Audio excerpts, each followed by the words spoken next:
Hello, everybody. How are you this week? You are up front with Frank Rothstein on skyscrescentradio.com. SKYES. Yes, we've gone over that E thing before.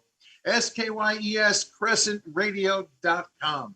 That's so you can find all the goings on with the station itself. Or you can find us because we are live on video on Facebook at the following pages, at Up Front with Frank Rothstein or at Skies Crescent Radio. We're doing okay this week. Everyone's getting ready for Thanksgiving. Sitting with me on the other side of the screen. This time she's not see-through. She's wearing a black shirt with a guitar on it, letting you know what's going on, all the important stuff. Everyone say hello to Jade Zabrick. Jade and her band, the Trainwalkers, have a new home. They are going on December 5th to Mika, M-I-K-A, in Brooklyn, New York, at 25 Thames Street, T-H-A-M-E-S, Thames Street, December 5th from 7 to 10. We have no way of knowing how many Trainwalkers will be there this time. It could be Jade, it could be Jade and a friend, it could be Jade and 25 other people. We're not sure yet. Mika is a pretty big place. There's plenty of room for everybody who wants to walk. And if you play an instrument, it helps. I've saw some of the videos of the band playing there. It's a pretty big, cool spot. It's a pretty big place. You can get very comfortable in there. I'm not sure the ticket price yet or what the deal is. I'll check into that. But you can always email Jade at jadezabrick@gmail.com, or look at the Trainwalkers website, trainwalkers.com, and you can find out all your information over there. And while I'm talking in one big breath, you can always write down that my email, upfrontfrank@gmail.com, is a good place to sit and write to me if you have any thoughts on anything I have to say. No, not just positive, supportive. You can tell me if you think I'm wrong. I won't get hurt. We can debate. I'm easy. Anyway, what is going on this week? Yeah, as we're going into the holiday, everybody is now cracking open their piggy bank because everything is so expensive and shelves are empty. I mean, I know I saw people hunting for turkeys in Prospect Park in Brooklyn because it's tough to find things on the shelves and in the grocery stores. So they're looking for birds anywhere they can. A pigeon will do if you find a nice, healthy sized pigeon. Yeah, but yeah, it's tough. Finding things on the shelves is pretty tough. You sort of have to be resourceful in how you shop and where you find things now, because I'm hearing from a lot of people that a lot of shelves are empty. And once again, paper towels are going up in price. You should not be paying on Amazon $52, $55 for a box of 16 large size rolls of paper towels. I find that pretty insulting in itself. I'd rather sit there and wipe my hand on my sleeve that way, or wipe my mouth on my sleeve. That way I can just do the laundry, and since I'm doing it anyway. But yes, go shopping, stock up on the things you know are tough when you find them. That's what's going on.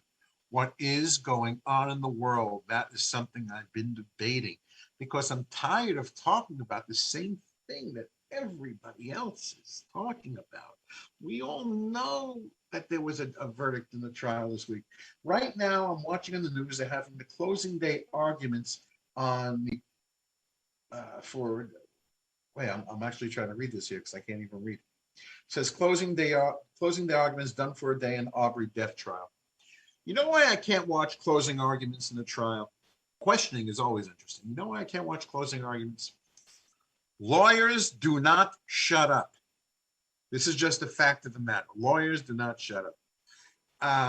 That's why if there's multiple counts of a crime, I hope it's not more than 3, because you get to like the, they're on trial for 12 counts. Oh no, 12 counts of a crime. And that means they're going to talk about every count, both sides. But anyway, back to what I was saying. Looking for stuff to talk about. I mean, some of this is being mentioned, but maybe I'll just put my own little thought into it. Okay, let me start off with something that's very quick, very fast. And this came out November 18th. I am on the NBC News website. NBCNewYork.com news, the news division. Out of Pennsylvania, it says smallpox vials found at Merck lab in suburban Philadelphia facility. At that, even though smallpox was wiped out in the 1970s, there was some found in a freezer immediately quarantined by the CDC. Oh, am I glad there wasn't a blackout stuck in a frozen box. Am I glad there's no power outages, which can happen very easily. Why is there smallpox in a freezer at a medical research facility? Why is it there at all? Why wasn't it destroyed when at the appropriate time? But good thing somebody found it. Good thing they got rid of it. And I think, you think COVID was bad? Go Google, go research smallpox. Let me get rid of that. Let's see what else is going on here. Let me get rid of a couple of other pages. Oh, okay. Since I'm in New York, and far be it from me not to talk about things in my own city. Our mayor-elect, Eric Adams, he is vowing to take action against the partiers who shut down the Kosciuszko Bridge. So the other night, as we all know, or maybe some of you have heard, the bridge that connects Queens and Brooklyn, if you're not familiar with the Kosciuszko Bridge. Well, a bunch of people partying, they stopped their cars in the middle of the bridge.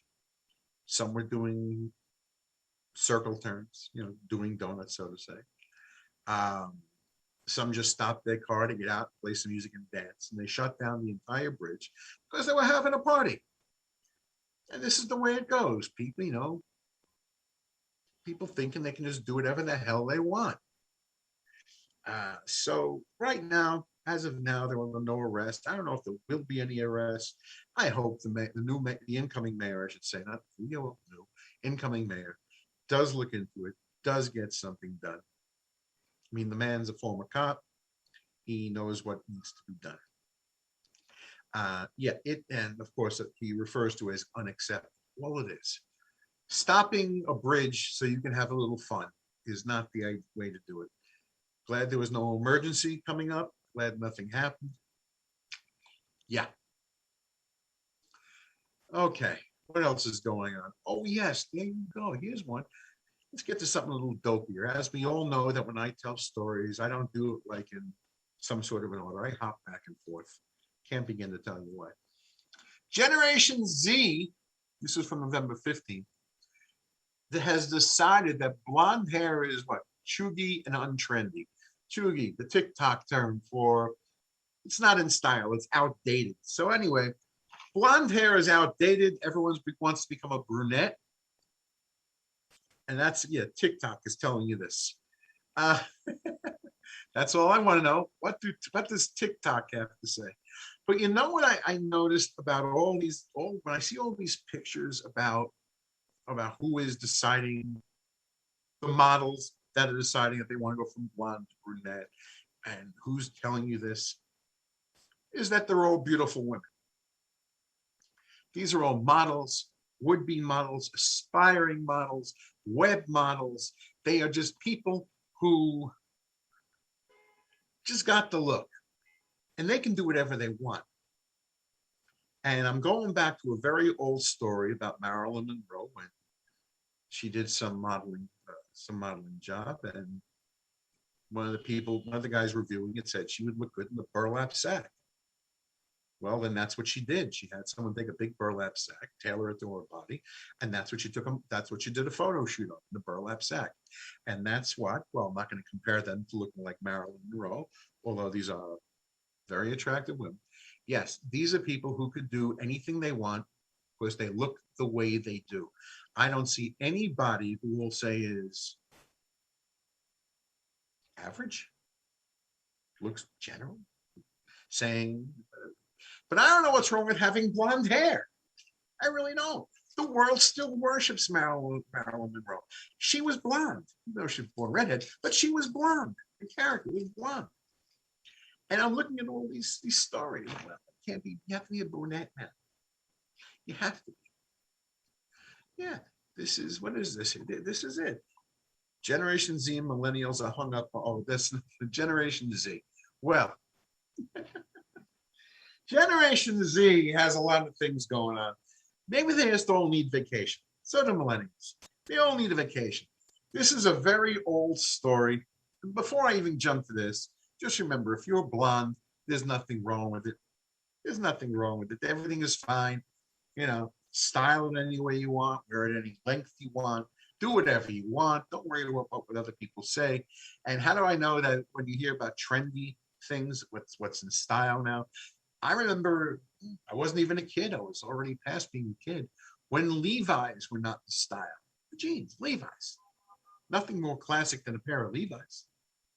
For a little while, they were out of style. I couldn't understand how, but I didn't listen. I like my Levi's. Anyway, what is going on with Generation Z? They think they're ruling the world.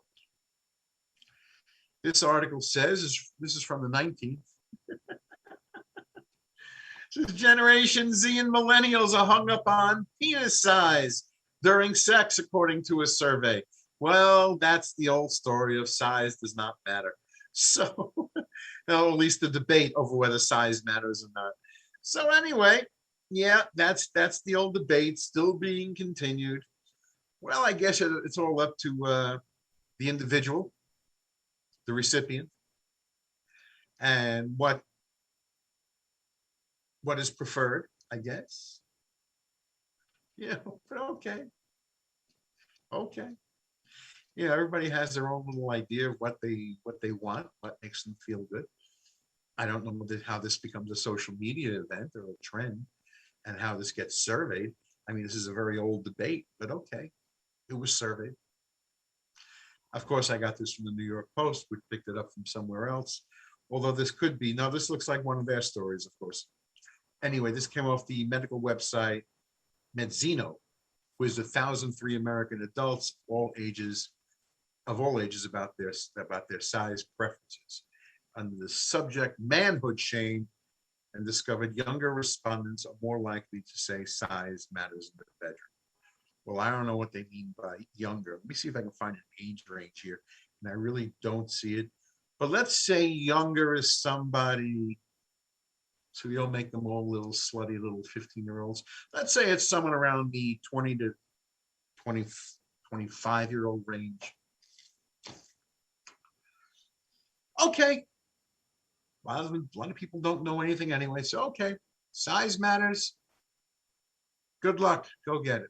There you go. Size matters. Okay. I get a kick out of this stuff. Anyway, so yeah, I'm finding my stories all over the place as always. This is what I do, just to find things to talk about, because not everything happens in the headlines. And not everything has to do with Generation Z and sex and hair color either. I'm looking around the news. I'm on CBS, New York, yeah, CBS local news website. And well, a lot of New Yorkers, and I agree with this one, is why go ahead with congestion pricing when the MTA just had $25 billion fall into its lap? And let me sort of go with the story here. MTA officials, if you don't know what that means, it's the Metropolitan Transit Authority. Officials have on Tuesday defended their need to go ahead with congestion pricing, despite being awash in cash from the federal government. And it says too many commuters is just plain, too many computers is plain fuzzy math. But what's happening is the MTA wants to get all the money, no matter how they can. They're getting $25 billion from the government, and when the New York State government comes in, they'll probably get more. They'll get more there also. New York State budget comes in. I'm choosing the wrong words. And they still want to go with congestion pricing, which means they want to charge people to drive through Midtown from below, I think, 60th Street to get to downtown. That means there'll be tolls going up on the bridges. tunnels, whatever they can do. But again, I would put off on this if nothing else because they're about to get $25 billion. But of course, that's not enough. And that's the story. That's the big question, which there will be no suitable answer, because how are you going to explain to people working that you need more than 25 billion, especially when you're just about to get it? So that's what's going on. What does it say here? They also got 20. I'm looking at this as I talk to you. It says, yeah, they're raising the questions about to enact the congestion pricing. It seems the MTA got 10 billion from the New York federal infrastructure bill signed by President Joe Biden, on top of 14.5 billion the agency got pandemic aid. So yeah, they don't, at least today, they shouldn't need the money. And I'm not a fan of congestion pricing, because if you're paying a toll to get into Manhattan to begin with, why do you want to pay a toll to get from uptown to downtown? It's just stupid. Let me say it the way it should be said. Stupid. And that's what's going on. This is why I bring water with me when I do these shows. And iced tea when I do these shows. I don't know what to quench my thirst with here, because some of this stuff is just plain old stupid. Anyway, let's get into something with less global importance, but the odd ends things of things I like to talk about, one thing or another. It says here, this is from the 18th. A man claims he was banned from an all-you-can-eat diner for eating too much. All-you-can-eat diner for eating too much. Okay, let's see what's going on. Yeah, this restaurant apparently does not include the most extreme of appetites, which one man says he found out the hard way. A food blogger identified only as Mr. Kang was recently blacklisted from a diner in China after repeatedly eating obscene amounts of food at the venue. This is according to BBC. So this is not a New York Post original, obviously. On his first visit to the Changsha city's Hendadi seafood barbecue buffet, okay, Kang reportedly consumed over 3.3 pounds of pork feet. Well, in China, that may be the thing. And on a subsequent visit, his hunger proved to be just as immense, and he ate some 8 pounds of prawns. Damn. Still believes the restaurant was discriminating against him for simply eating all he could at the restaurant. Wow, that's a lot of prawns. I don't know how your stomach handles it, but that is interesting. That's actually interesting. Because if the sign says all you can eat and you're eating all you can eat, it's not, what does it say here? Every time he comes here, I lose a few hundred yuan. That's Chinese currency. Even when he drinks soy milk, he can drink 20 or 30 bottles. Well, I don't know how big the bottles are. I'm going with small bottles. That's what I'm guessing. But okay. He's been booted for eating too much. I somehow, well, if it was in America, there would be a case. There was somebody would be suing for something. You'd be hearing about fat shaming, false advertisement, all this other crap. In China, I'm not sure how it works. But if this guy, if Mr. All You Can Eat wants to go to a few different places, he can get the same amount of food in a few trips. And I'm not quite sure how this works. I never, as much as I can eat, I don't do that. So good luck to Mr. Kang. And hopefully the story gets updated, because I'm curious. I really am curious about it.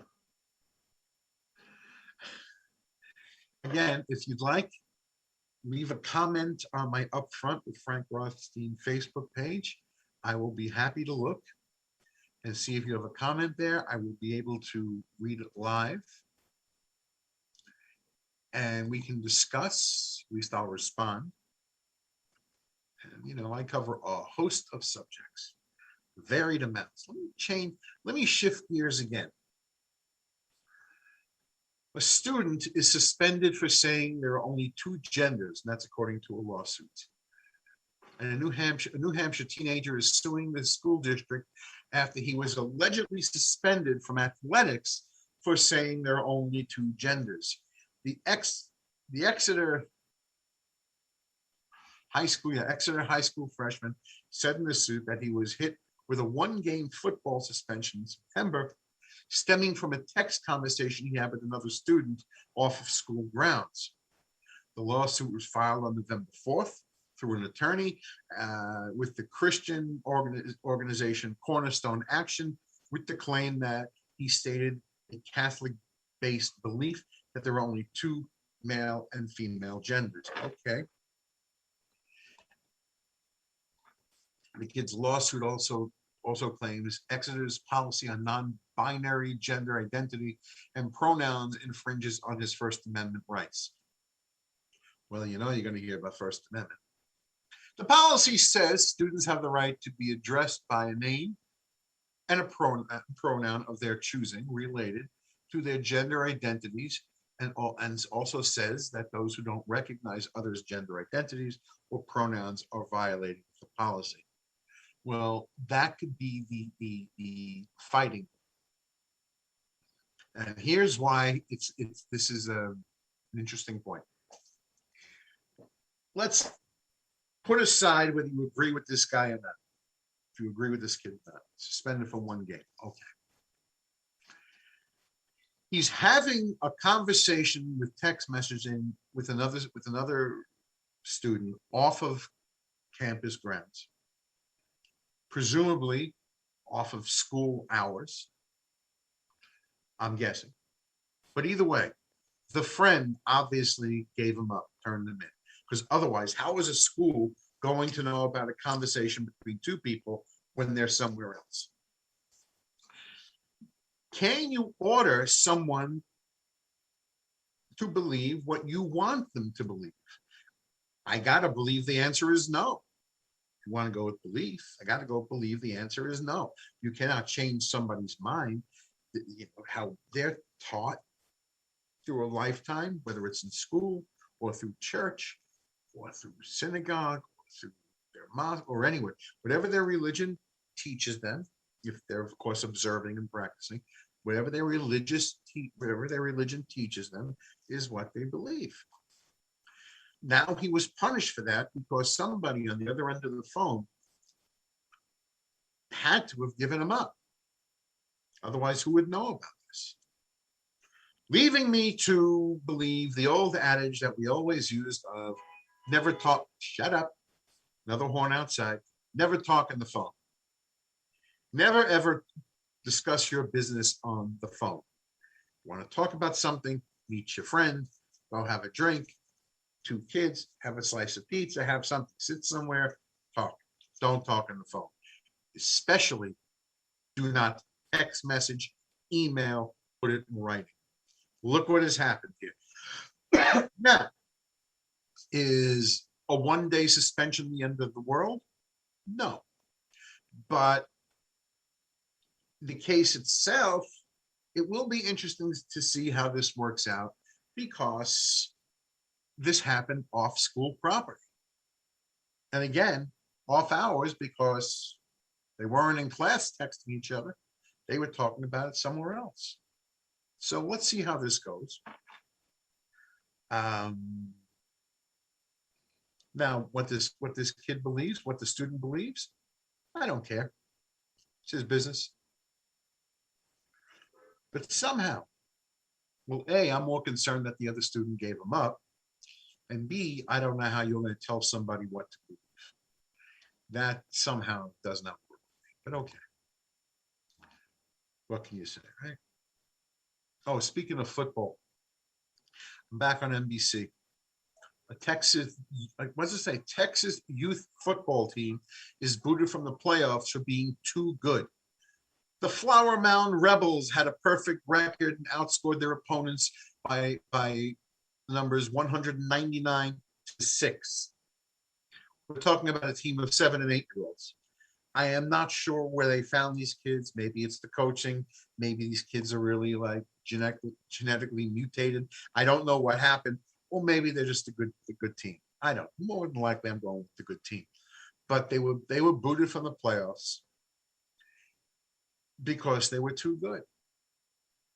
Now, I'm not sure how this really works out either, because you're punishing kids for being good at what they do. I don't get it. They're 7 and 8. If you have 5 or 6 other teams with ages 7 and 8, talk to the coach. I don't know. But now, don't be surprised if you hear about lawsuits coming out because their kid was discriminated against for being good. So that's just something. That story actually annoyed me. I don't know why. It was a Keller Youth Association, I guess, football league. Yeah. So this is their vice president, Rhett Taylor, whose own team was beaten 33-0 by the Rebels, told the station that he had dominated the recreation level league. Too bad. They're good. Who punishes a kid for being good? Whatever happened to the old way was, especially for anyone old enough to be my kid, would have learned that everybody gets a trophy. So everyone gets a trophy. That's just the thing. Kids can't fail. And listen, sometimes you're not as good as the kid next to you. It happens. It's not the end of the world. Get better. Maybe the kids who lost will get better when they're 10 and 12 if they still play. I don't know. But I don't know how this works out, that you punish children for being good. Yeah, well, that's what's going on. There you go. Actually, these stories are more important to me than a lot of the other stories that we're seeing. Listen, I keep saying, adults, parents, adults in general, will always find a way to screw up a kid. If you can suspend kids, if you can kick them out of the playoffs after doing the same training as everyone else, after working just as hard as everyone else, after succeeding against everyone else, and tell them they're too good, they're not welcome, you are now risking screwing up a kid. So anyway, now why don't you just tell people, dumb yourself down. I don't care how smart you are, dumb yourself down. That's why I don't like it when people screw up kids in any way, shape, or form. What else is going on? Here we go. Told you I had a lot of dumb stories for the week. A lot of odd-end stories. Here we go. Speaking of screwing up kids, you can screw up kids at any age, even at college level. This came out of Fordham University. An ex-professor fired for allegedly masturbating during a Zoom lecture sues Fordham. Yep. A professor fired from Fordham University after he was accused of masturbating during a Zoom lecture is suing the Bronx school, claiming erectile dysfunction made the allegation virtually impossible. Well, Zoom. Okay, virtually. A student who filmed the video is also suing Fordham, claiming that she faced retaliation after she turned over the awkward 2020 video. Howard Robinson, 68, was a tenured professor at the university's Graduate School of Social Service when graduate student Andrea Morin filmed the video of the teacher appearing to masturbate during the September 10th, 2020 class, and that's according to the lawsuit. But Robinson said in September 16th petition in Bronx Superior Court that his erectile dysfunction and low testosterone levels make it virtually impossible for him to get an erection or masturbate, which he had told the school officials during the inquiry.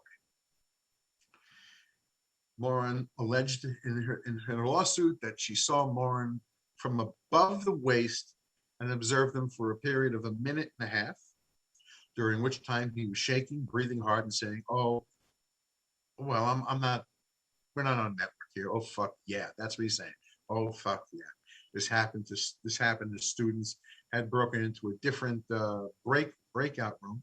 They created their own room to talk about, and yeah, and she had her camera turned off due to the illness. All right. Well, this is going to court. Professor is saying that due to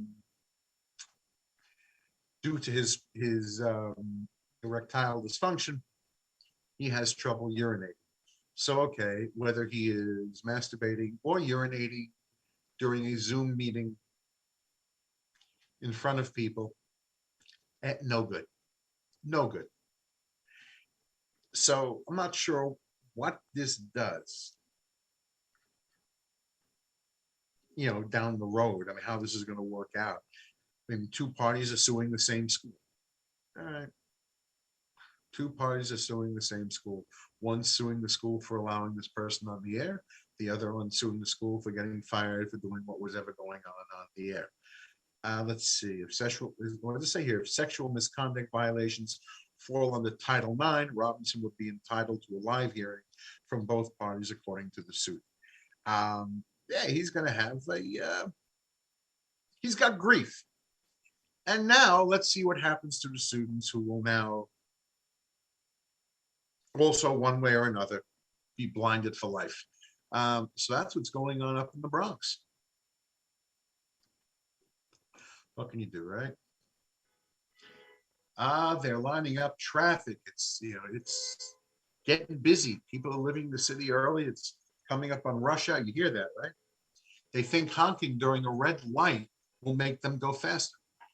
Let's talk through all those little traffic animals. Let's talk through. Okay, what's going on here? Now, we all know that the verdict came in for the Kyle Rittenhouse trial.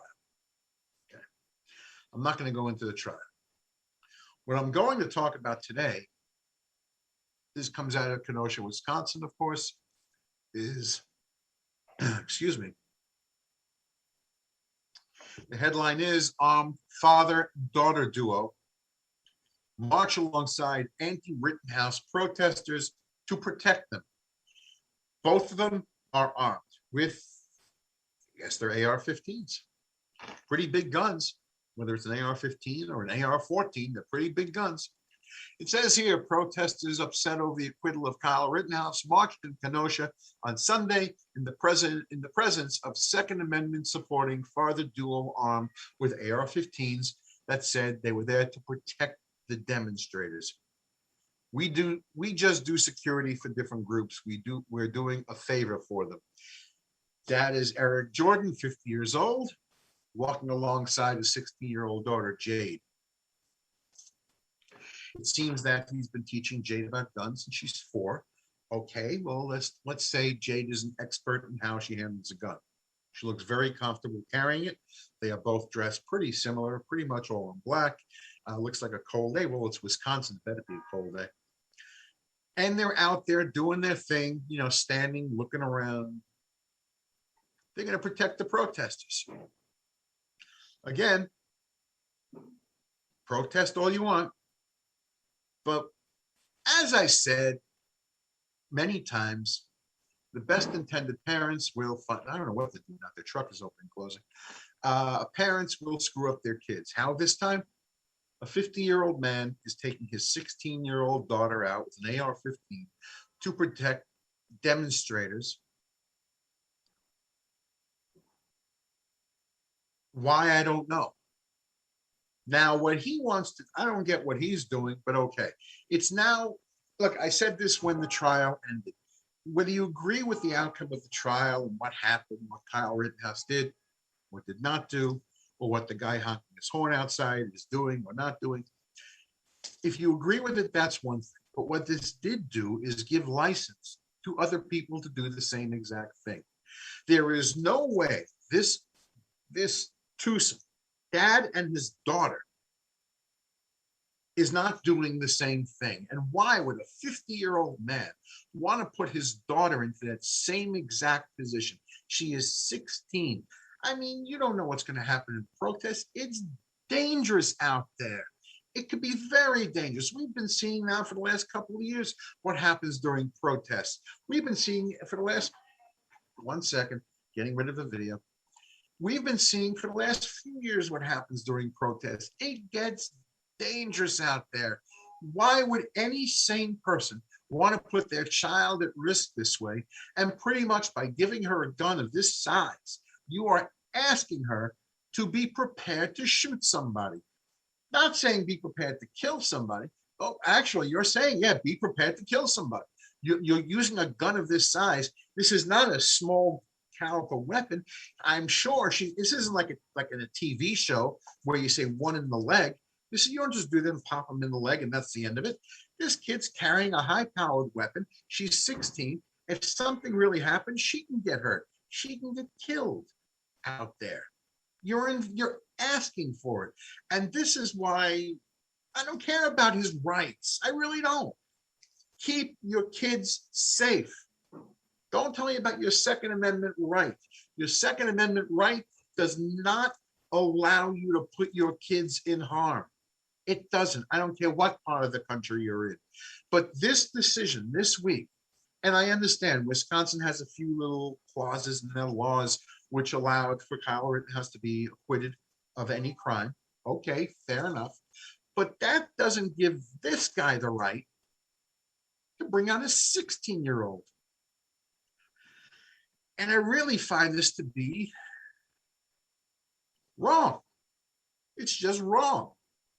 If anything happens to her, he's going to live with it, but she could be very hurt. She could be dead. If she kills somebody, if she has to shoot somebody, she's got to live with it. I don't know if there's a history of her shooting other people before, but shooting at a target and shooting a live person is not the same thing. And I'm not so sure that every last 16-year-old reacts that well under pressure. And this is just dumb. It really is dumb. And there they are standing outside, walking around. I mean, I'm glad nothing really happened and everything is, worked out and she's okay. But, oh, no. Under any conditions, keep your kids safe. This is the wrong thing to do. What else is going on? Wow, it's coming up. The hour is going by fast. Let's see. Well, our president, Joe Biden, got a clean bill of health. He's healthy to continue his job. But, given his age, he just had a birthday. What is he, 79 now? Yeah, given his age, could he get reelected? Could he be healthy enough for reelection? I know in the beginning he said, yes, he's going to run, but I don't know that he could. I mean, even if he is healthy, even if his mind is fine, people think a lot with their eyes and with what they see. And what am I looking at? Somebody who could look like everybody's grandfather. His voice is sort of soft-spoken. I'm sort of not getting what he does in his speech when he starts whispering, but okay. Somehow when he gives a speech, every speech sounds like eulogy, but okay, that's another story. But yeah, people see, people think with what they see. They see this older looking guy who doesn't walk as strong as he doesn't look as physically strong as other guys his age, dresses well, conducts himself, he doesn't make an ass of himself. He doesn't do, he's sort of okay, but whether you like him as president or not, but things will change, could change quick when you're 79. So let's see what happens with President Joe Biden, see what's going on, because yeah, you're coming up on his first year of, since he won. Well, let's just see, right? Let's just see what happens. Yeah. Okay, what else is going on? Let's get now. Yeah, Thanksgiving is coming. You know what that means? Black Friday. Target has announced that it's not never opening on Thanksgiving again. Yeah, Target has said enough is enough on that one. They are closing all of its stores on Thanksgiving every year from what, yeah, from 2021 on. Well, because last year, they had pandemic and all that stuff. But the employees were not happy with working, and they were emailing their corporate office, and they just don't want to do it. Black Friday opening up on Thanksgiving because people eat early and want to go save some money on things they can get the very next day. Day after. Then comes Black Friday. I don't blame people for not wanting to work. And Target has recognized the problem, and they are keeping their stores closed on Thanksgiving from now on, which is a good thing. I'm not sure what their Black Friday plans are. Probably they'll be open, but oh, do I dislike Black Friday? I don't know what people think they're saving. Your time alone has to be worth something. That you see people on, it's gonna be cold, really cold this Thanksgiving. People standing out there all night long, getting their spot in line to go racing in like the marathon just kicked off, trying to find whatever they can find. And this year, things are going to be tough to locate. Technology, games, a lot of things are in short supply. Again, supply chain around the country, tough. Very few truck drivers, things are not getting where they have to get. So, yeah. Anyway, my compliments to Target for at least closing on Thanksgiving. Let everybody stay home and, watch football and eat and do whatever they normally do. And speaking of Thanksgiving, yes, the week will feature some rain, a little snow, and a lot of cold. That's the weather forecast coming up so far on it. Yeah, this is just speaking of holiday season. Well, one of my things about holiday season is I never like to buy technology for Christmas gifts, and there's a reason for it. Not because of cost or anything. The Consumer Electronics Show is the biggest convention in the world when it comes to new technology being announced. Every year, it's in Las Vegas. It's new technologies announced in January, and it starts to come out, say, March, maybe early April. That's when everything starts rolling out. So if you want to buy people the most updated item, I would wait until springtime, because unless there's a specific item that has no improvement, like nothing is coming out soon, then whatever. But if you're waiting for the newest in televisions, newest in this, always check out the Consumer Electronics Show and see what they got, because things are coming out right after Christmas, and you're not going to want to change it again. It's going to be, that's just how I think.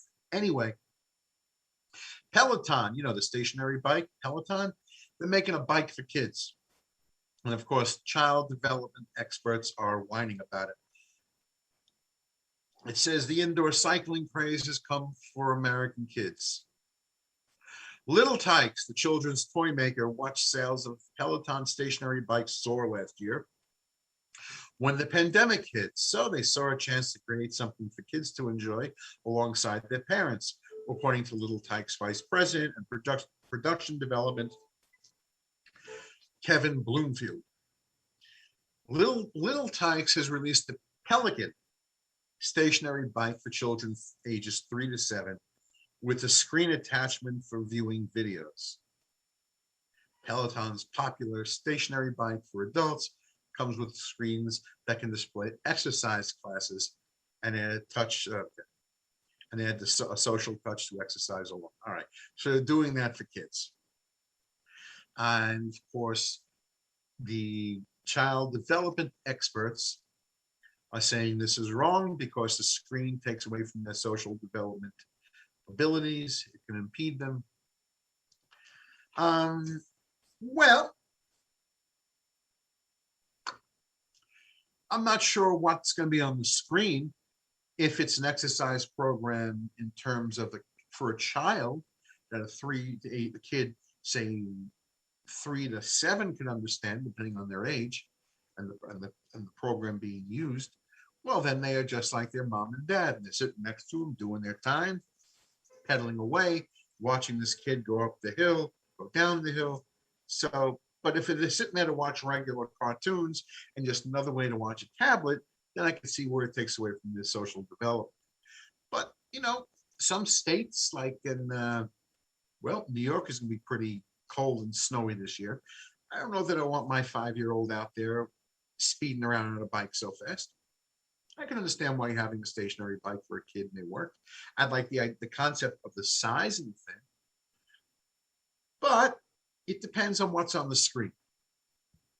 Now, if they can put up a screen with an exercise video for children, that could be interesting. That could be a little fun. Yeah, why not?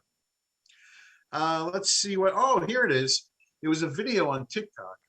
Somebody works for McDonald's, put up a video to show how they make a McRib.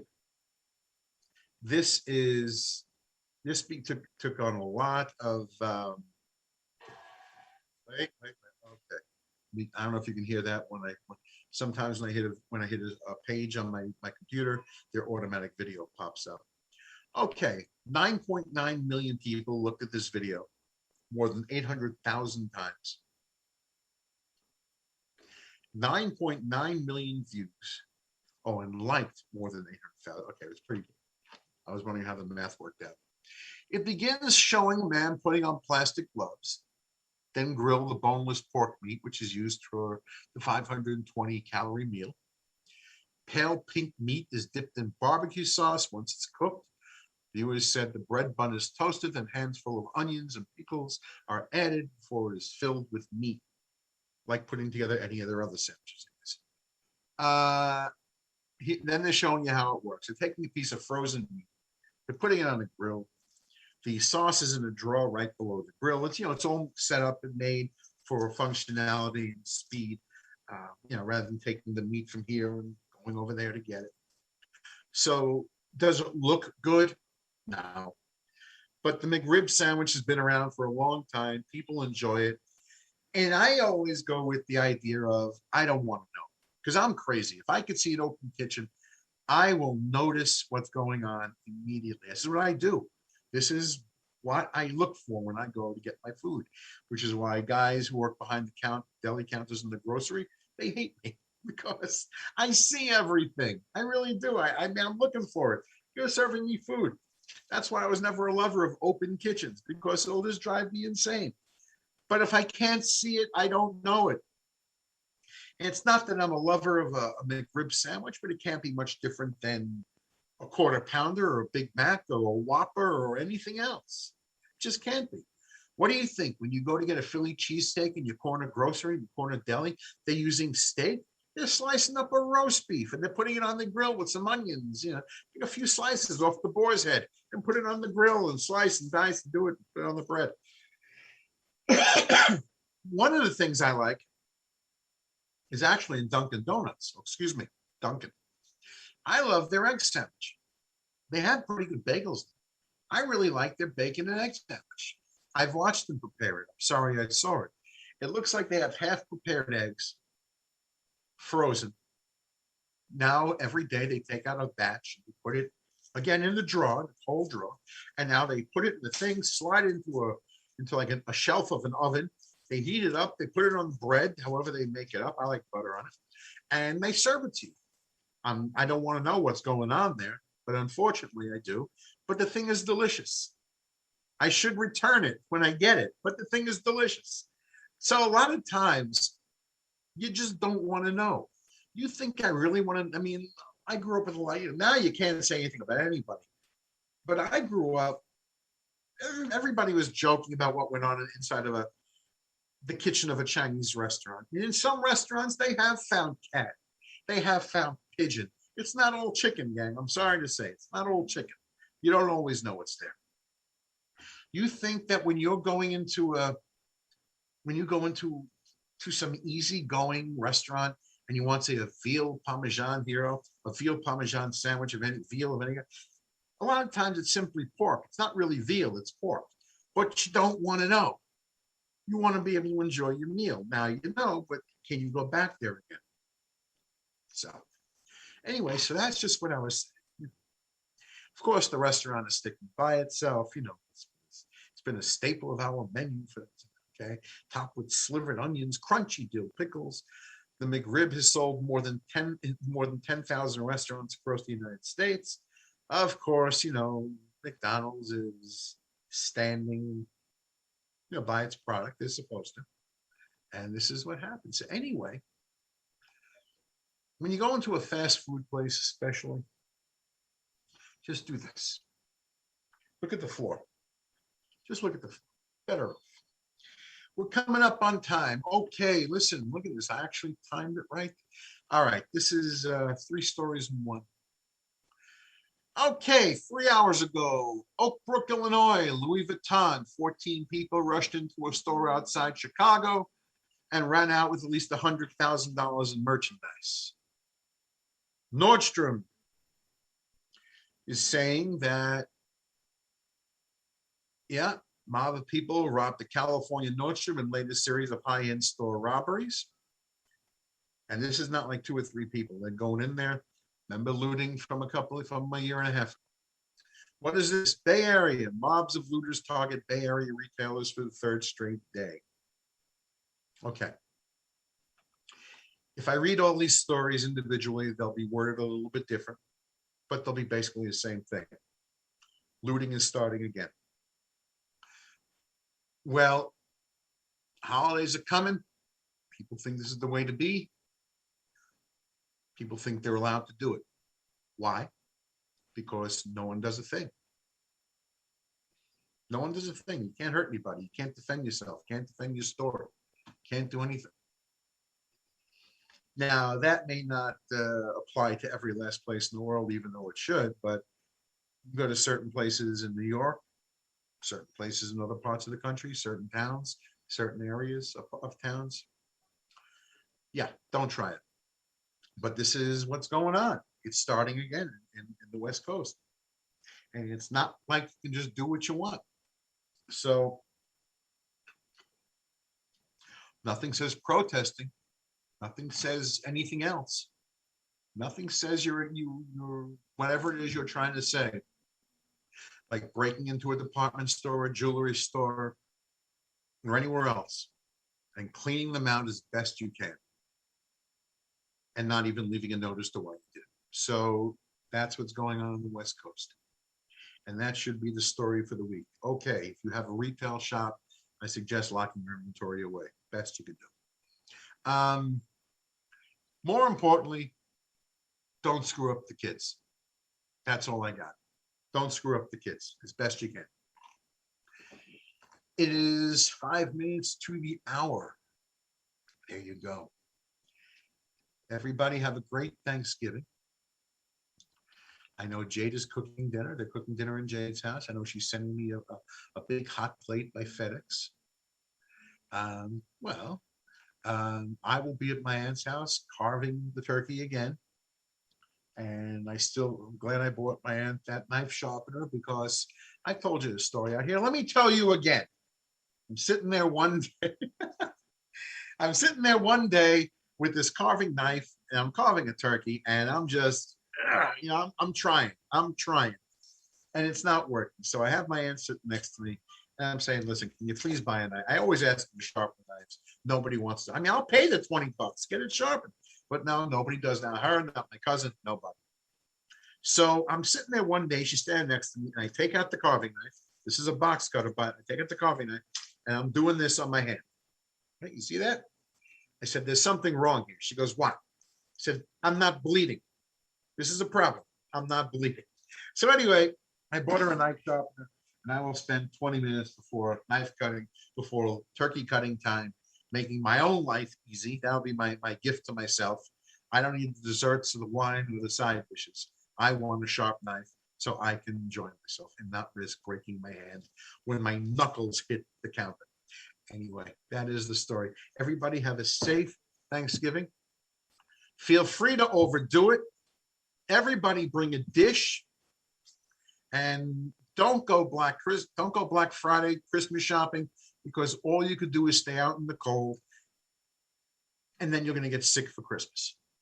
Wouldn't that be an oddity? Okay, everyone have a great time. I will see you next week, and we're going to see what's going on with our holiday schedule.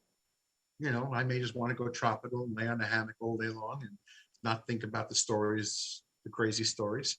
I may look for sharp videos of coconuts and eating lobster. And I don't know, I'm going to see what the holidays hold. So anyway, we'll see you here next week. Everybody have a good night. Have a great holiday. I'll see you soon. Good night.